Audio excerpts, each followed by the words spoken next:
Hi friends, wishing all the mothers a very happy Mother's Day today. Since it's Mother's Day, कुछ अपना लिखा हुआ सुनाती हूँ। तो चलिए शुरू करते हैं।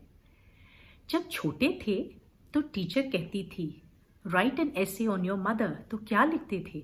My mother's name is so and so. She really loves me a lot and she is very beautiful। और उन 3 लाइन्स के बाद क्या होता था?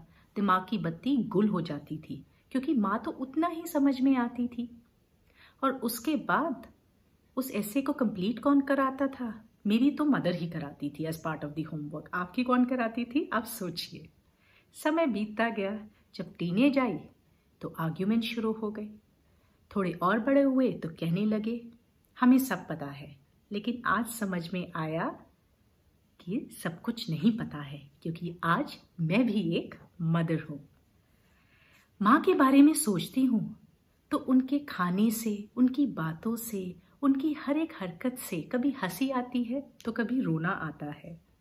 आज मैथ्स में कुछ अपने बच्चे को समझा नहीं पाती तो नासमझ समझती हूँ अपने आप को। जब वो नहीं समझा पाती थी तो कह देती थी आपको तो कुछ भी नहीं आता है। आज बच्चे क्या कहते हैं? Don't worry mom, we have another mom. And who is that mom? Google mom. समय तो बदल ही गया। मुझे करारी भिंडी बहुत पसंद थी और वो भी करारी रोटी के साथ। तो माँ अक्सर अपने हाथों से खिलाया करती थी। उस समय वो भिंडी बहुत ही आम भिंडी लगती थी, लेकिन आज पता चला कि वो वर्ल्ड की बेस्ट भिंडी है। तब समझ नहीं आया, अब समझ आया। जब बर्थडे पे नई ड्रेस मिलती थी तो मैं सोचती थी न जाने क्या मिल गया। अपने आप को सिंड्रेला समझ लेती थी, लेकिन वो फीलिंग तब समझ नहीं आई, लेकिन अब समझ आती है। जब स्कूल से घर आने में थोड़ी सी भी देर हो जाती थी तो माँ गेट पर खड़े हुए राह देखती थी। उस समय ना व्हाट्सएप था, ना मोबाइल फोन्स थे, लेकिन माँ इंतज़ार करती रहती थी। और जैसे ही घर पहुँचते थे उनके मन को एक तसल्ली हो जाती थी, लेकिन चेहरे पे चिंता फिर भी होती थी। वो चिंता तब समझ नहीं आई, लेकिन अब समझ आती है।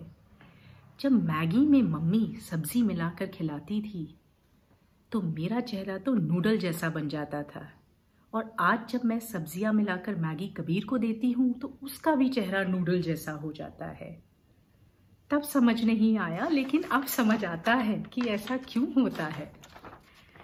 फीवर आता था तो घंटों माँ कपड़ा रखती थी फीवर उतारने के लिए, और उनकी मन की चिंता तब समझ नहीं आती थी, लेकिन अब समझ आती है। जब मुश्किलें आईं तो माँ ने कहा हौसला रख, ये वक्त भी निकल जाएगा। जब वो कहती थी हौसला रख, उस एक शब्द में इतनी ताकत थी कि वो बुरा वक्त भी निकल गया। पहले लगता था कि माँ भाई और दीदी को ज्यादा प्यार करती है, पर अब समझ में आया माँ तो फर्क ही नहीं कर सकती। चलने से लेकर दौड़ने तक, साइकिल से लेकर स्विमिंग पूल तक, एसएल वर्ल्ड की उस ऊंची स्लाइड से ग्लाइड करने तक माँ सब कुछ सिखाती थी। पर क्यों सिखाती थी तब समझ नहीं आया, लेकिन आज बहुत अच्छे से समझ में आता है। जिंदगी में कुछ बने या ना बने, माँ ने कभी नहीं कहा कि तुमने कुछ नहीं किया, बस हमारे हर फैसले में हमारा साथ दिया। लेकिन आज भी कहती है read more, follow your passions. तो हम कह देते हैं माँ वक्त निकल गया। हम आज ये क्यों कहते हैं तब समझ नहीं आया, लेकिन अब समझ में आया। माँ दुनिया के किसी भी कोने में होती है तो एक फ़ोन कॉल पर झट से पहचान जाती है कि आज मेरा मन उदास है, कि आज मैं खुश हूँ। ऐसा क्या कनेक्शन है पता नहीं, लेकिन जो भी है माँ का एहसास एक अद्भुत एहसास है।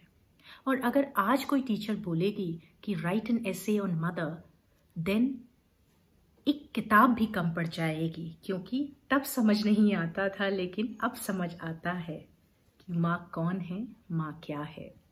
So wish you all a very happy mother's day. Mothers are beautiful, so love yourself, and all of you, including me, we are the best mothers. So you take good care of yourself.